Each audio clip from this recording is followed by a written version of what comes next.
আগ্নেয়াস্ত্র উদ্ধারের পাশাপাশি একজনকে গ্রেপ্তার করল দিনহাটা থানার পুলিশ। গোপন সূত্রে খবরের ভিত্তিতে বড় বোয়ালমারি এলাকা থেকে আগ্নেয়াস্ত্র সহ একজনকে গ্রেপ্তার করে পুলিশ। পুলিশ সূত্রে জানা গেছে, দিন কয়েক আগেই রথবাড়ি ঘাট এলাকায় আগ্নেয়াস্ত্র সহ গ্রেপ্তার হওয়া বিপ্লব দাস নামে এক ব্যক্তিকে পুলিশ হেফাজতে নিয়ে জিজ্ঞাসাবাদের পর তার অন্য এক সঙ্গীর হদিশ পায়।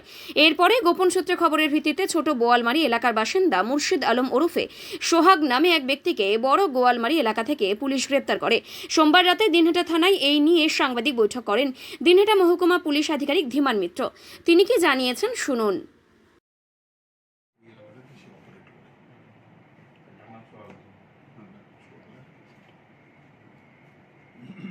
স্যার বলছিলাম আজকে একটা আনসার ধরা পড়েছে কি আপনারা জানেন যে গত 27 সেপ্টেম্বর সোর্স ইনফরমেশনের ভিত্তিতে আমরা বিপ্লব দাসকে অ্যারেস্ট করেছিলাম।